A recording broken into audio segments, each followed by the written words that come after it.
4인 가족에게 매달 200만 원씩 준다? 일 안 하는 사람들에게 국민 세금을 퍼준다는 논란, 과연 사실일까요? 나라 빚이 이렇게 많은데 정말 이래도 괜찮은 걸까요? 최근 이재명 대통령이 2026년도 예산안을 발표하면서 4인 가구 기준으로 생계급여를 매월 200만 원 이상 지원하겠다고 발표했습니다. 기준이 되는 소득을 역대 최대로 올리겠다는 말도 덧붙였죠. 이 소식이 전해지자마자 인터넷 댓글 창이 불이 났습니다. 내 세금이 저렇게 쓰인다고? 누가 땀 흘려 일하려고 하겠나? 선거 앞두고 표 얻으려고 돈 푸는 거 아니냐?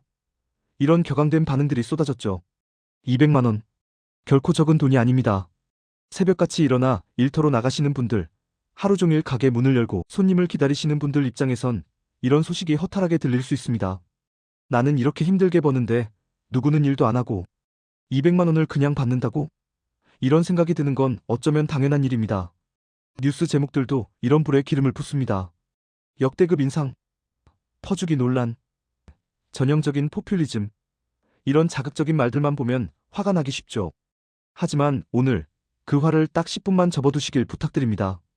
과연 이 소식이 우리가 화를 내야 할 일이 맞는지, 그 200만 원이라는 숫자 뒤에 숨겨진 진짜 이야기들을 하나씩 차분하게 파헤쳐 보겠습니다.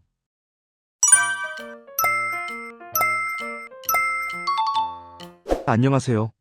돈이 되고 살이 되는 알짜배기 정보들만 알려주는 자유인 채널입니다.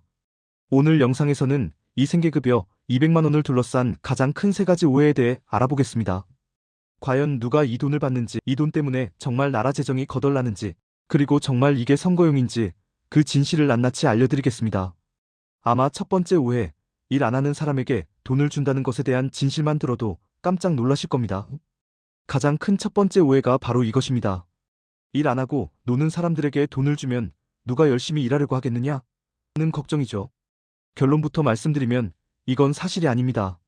일하지 않는데도 수급비를 준다는 말은 반은 맞고 반은 틀린 말입니다. 상상해보겠습니다. 우리 주변에 폐지를 줍는 70대 김할아버지, 혹은 희귀병을 앓는 아이를 돌보느라 다른 일을 할 수 없는 30대 박 엄마가 있습니다. 바로 이런 분들이 이 돈을 받는 대상입니다. 정부는 돈을 받을 수 있는 사람을 엄격하게 구분합니다. 만 18세 미만의 학생이거나 만 65세가 넘으신 어르신, 혹은 일을 할 수 없을 정도의 심각한 장애나 질병을 가진 분들, 즉 근로 능력이 없는 분들에게만 해당됩니다. 의사가 이 사람은 일할 수 없다고 진단을 내려도 정부 기준이 워낙 깐깐해서 일할 수 있다고 판정받는 경우도 많습니다. 그만큼 근로 능력 없음 판정을 받기가 어렵다는 뜻이죠. 그럼 이런 질문이 나오겠죠. 멀쩡하게 건강한 40대는 그럼 못 받는 거냐? 받을 수 있습니다. 하지만 조건이 붙습니다. 이런 분들을 조건부 수급자라고 부릅니다. 말 그대로 이런 조건을 지켜야만 돈을 주겠다는 뜻입니다. 그 조건이 뭘까요? 바로 일입니다. 정부가 정해준 자활근로라는 프로그램에 참여해서 꼬박꼬박 일을 해야만 생계급여가 나옵니다. 만약 정당한 이유 없이 일하기 싫다며 거부하면 돈은 바로 끊깁니다. 그러니 일 안 하고 게으른 사람에게 돈을 준다는 비판은 사실과 다릅니다. 일할 능력이 아예 없거나 혹은 일을 하도록 강제되거나 둘 중 하나입니다. 그런데 사실 여기에도 진짜 문제는 숨어 있습니다. 이분들이 참여하는 자활근로라는 일자리의 급여가 너무 적다는 겁니다. 하루 8시간씩 꼬박 일해도 손에 쥐는 돈이 130만 원에서 150만 원 남짓입니다. 올해 최저임금으로 계산한 월급이 약 209만 원인데 그것보다 한참 적은 금액이죠. 정부는 이 자활근로가 진짜 일자리로 나아가는 징검다리가 되길 바랍니다. 여기서 훈련받고 기술을 배워서 더 좋은 일자리로 가세요 하는 거죠. 하지만 현실은 어떨까요? 급여가 너무 적다 보니 차라리 이 자활 사업에 계속 머물러 있으려는 분들이 많다고 합니다. 더 나은 일자리로 나아갈 동기부여가 안 되는 겁니다. 이것이야말로 정부가 해결해야 할 진짜 문제이지만 적어도 게을러서 일 안 하는 사람에게 돈을 준다는 오해와는 거리가 멉니다. 두 번째 오해는 재정 악화 우려입니다. 지금 나라도 빚더미인데 이렇게 돈을 마구 퍼주면 나라가 망하는 거 아니냐?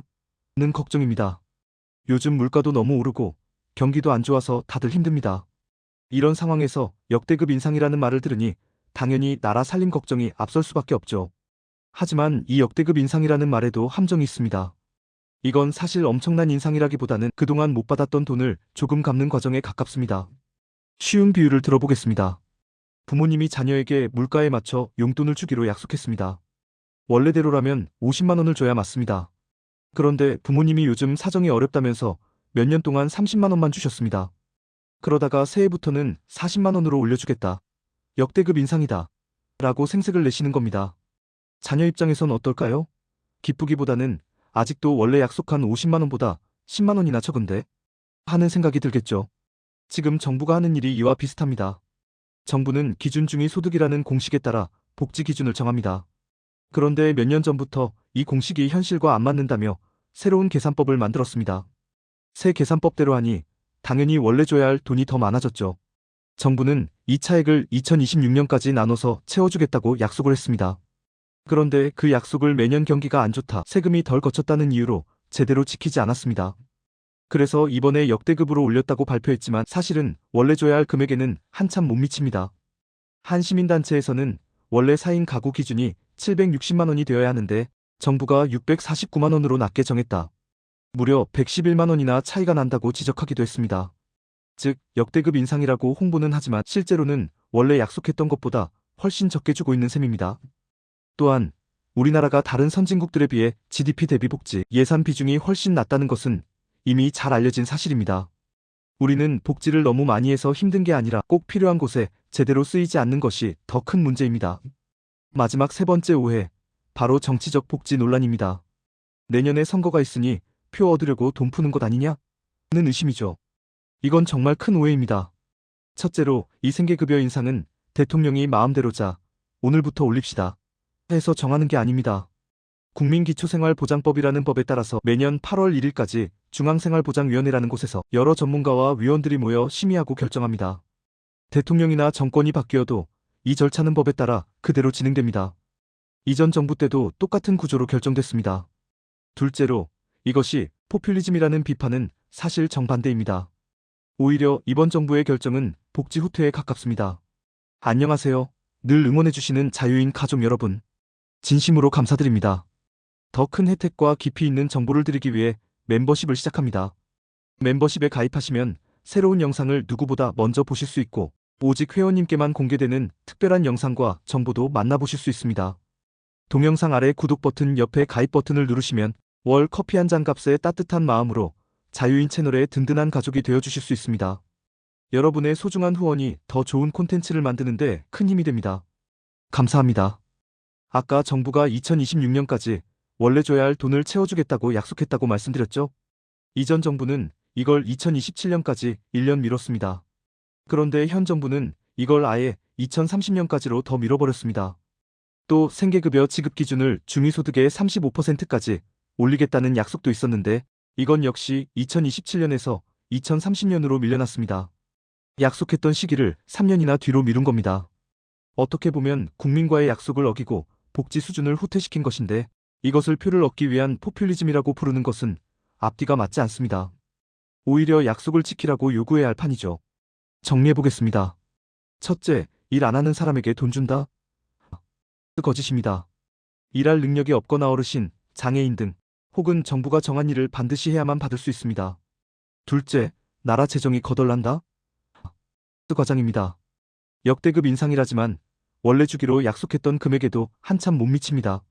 셋째, 선거용 포퓰리즘이냐? 거짓입니다. 법으로 정해진 절차이며 오히려 이전 정부의 약속보다 후퇴한 복지 후퇴에 가깝습니다. 요즘 경제가 참 어렵습니다. 대출을 못 갚는 가정이나 기업이 역대 최고 수준이라고 합니다. 물가와 금리 부담도 동시에 커지고 있죠. 이런 때일수록 기초생활보장제도 같은 사회의 안전망이 꼭 필요합니다. 이것은 누군가가 베푸는 시혜나 자선이 아닙니다. 누구나 어려워질 수 있다는 전제 아래 만들어진 우리 사회의 약속입니다. 지금은 내가 세금을 내는 입장이지만 내일 당장 실직이나 질병, 사고로 인해 지원이 필요한 사람이 될 수도 있습니다. 그래서 수급자를 일 안 하는 게으른 사람처럼 낙인 찍어서는 안 됩니다. 이 제도는 특정 누군가를 돕는 제도가 아니라 결국 우리 모두를 지켜주는 최소한의 울타리니까요. 오늘 영상이 기초수급자에 대한 오해를 푸는 계기가 되었으면 좋겠습니다. 끝까지 봐주셔서 감사합니다.